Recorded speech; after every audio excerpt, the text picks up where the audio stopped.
First Nation and Native American Reservation Sightings, Part 11.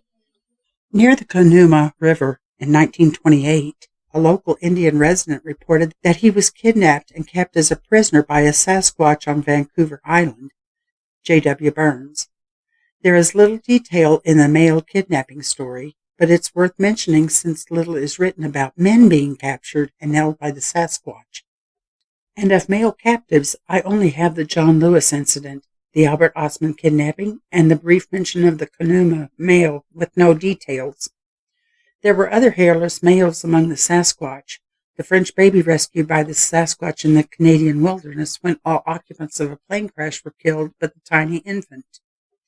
Anything that is as tall and as heavy as a Sasquatch that can walk and run on only 2 legs is a bit hard to imagine. But recently, film analyst M.K. Davis analyzed video that details the speed some of them exercise. They appear to almost glide effortlessly across perilous terrain. If that is true, it is a lesson in great environmental adaptations. The reported weight of such body mass is generally distributed over 4 legs. All life forms that weigh in excess of 500 pounds usually has 4 legs to support that weight. The Sasquatch only has 2 legs to support that kind of body weight. Post skeletons have been unearthed. Why don't we hear anything about efforts to sequence DNA from those giant burial mounds? It is almost as if speaking about the existence of giants in scientific circles is as much of a verboten subject as the Sasquatch people are. Maybe the earthly race of giants, such as found in the Ohio mounds, the bones in Mount Blanco, Texas, to mention 2, need to have DNA testing done. Giant skeletons are not rare. Maximinus Thrax Caesar of Rome, 235 to 238 AD, provided us with an 8-foot 6-inch skeleton. Goliath in the Bible was about 9 feet plus or minus a few inches. Cite 1 Samuel 17:4, late 11th century. 15-foot human skeleton was found in southeast Turkey in late 1950s in the Euphrates Valley during road construction. Many tombs containing giants were uncovered there. King Og, spoken of in Deuteronomy 3:11, had an iron bedstead, was approximately 14 feet by 6 feet wide. King Og was at least 12 feet tall, yet some claim up to 18 feet tall. There was a 19-foot 6-inch human skeleton found in 1577 AD under an overturned oak tree in the canton of Lucerne, Switzerland, and a 23-foot tall skeleton found in 1456 AD beside a river in Valence, France. A 25-foot 6-inch skeleton was found in 1613 AD near the castle of Chumou in France, and amazingly, this was claimed to be an early completed find. Nearly all bones were present. Perhaps these bones will carry some DNA answers for the curious and the record books. Almost beyond comprehension or disbelievability was the find of the 2 separate 36-foot human remains uncovered by Carthaginians between 200 and 600 BC. I cannot find it within my reasoning to understand how only 2 legs carried such weight. Surely everything had to be done for that man. Cite Joe Taylor, Mount Blanco Fossil Museum, Crosbyton, Texas. I wrote about the giant woman found in California's Yosemite Valley in 1999 for Jeff Rentz. Prospectors found her 7-foot remains carefully placed in a vault of stone. She was wrapped in animal skins and covered with a grayish powder. The miners removed parts of the animal skins to view the corpse and found her to be a woman holding a child to her breast. Search as I might, I never found any indication that science plans to examine her DNA. Why hasn't science expressed an interest in history and genetics of North America's race of giants? I am deeply puzzled by the lack of interest, but again I digress. Not surprisingly, Captains Cook and Magellan both wrote in their ship's logs of a race of giants that inhabited what we now know as the Pacific coast of South America. Cook was even supposed to have captured one of the giants, reported to be 9 feet tall. Unfortunately, the giant escaped by breaking the ropes that bound him to the mast and jumped overboard and into the sea. In an additional excerpt, Captain Cook wrote in his log that he himself was 6 foot 3 inches tall, which was very tall for those days when the average was about 5 feet 4 inches tall and under. He could easily stand under the arm of the giant he allegedly captured.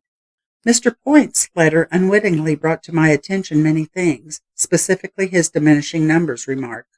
The idea of diminishing numbers 90 years ago in the Sasquatch population loudly argues with the current controversial and ridiculously high number of sightings published in the existing database publications online, including my own smaller listing.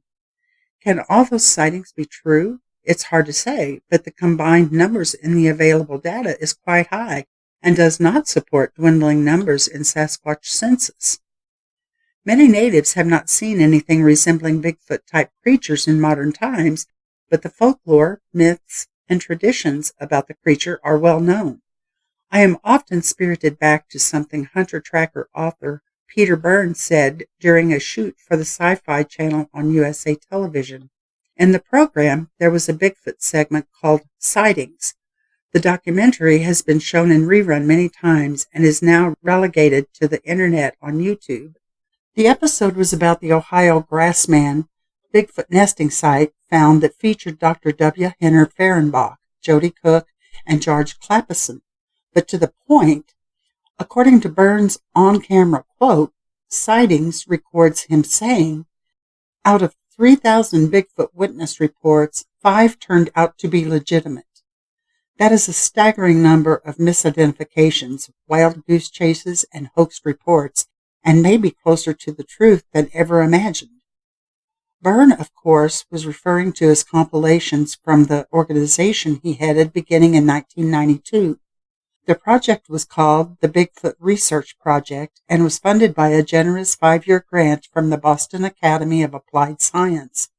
Byrne and his staff of 2 fielded reports called in on a dedicated telephone line, 1-800-BIGFOOT. Byrne continued, I do not know the answer to the population question, nor truly does anyone else. I will venture a guess on one aspect of the population question, that there are far fewer of them than most people think. Hooray! I couldn't agree more with Byrne's assessment. His quote supports what I've been saying all along, which is, there simply are not enough Sasquatches left in the wilderness to support the high volume of witness reports publicized as true by various organizations. With so much deception in research, it is an impossible task to know what is true and what isn't, especially when deception begins at the top with the men I once relied upon for truthfulness. It all needs to be very carefully measured and sorted out with a careful eye. Not everything we read on the internet is true, and much of the early printed Bigfoot-related matter is seriously outdated. Literary license was for a number of years the norm for many of the early crypto authors. None of them did meaningful field work for any extended amount of time, and none had the vaguest idea what a Sasquatch looked like. Ape depictions once ruled the day. To be continued, and thank you for listening. There would be many parts to the reading of this book. If you like this reading, please like, subscribe, and hit the notification button to be sure to catch the future parts. We welcome comments, but please be considerate of others. If you have had an experience with or about Bigfoot, cryptids, UFOs, paranormal, or any other strange happenings, and would like to share them on our channel to be read, please email them to sharingofstrangestories@gmail.com. We hope to establish a channel that can provide an outlet for people to speak freely of their experiences without ridicule from others. There are many of us out there that have had these experiences and have faced the ridicule. Emails will be read on our channel, so please keep them family-friendly. If you want to remain anonymous and do not want your name read to the public, please put that at the beginning of the email or in the subject line. Thanks again for listening and stay safe.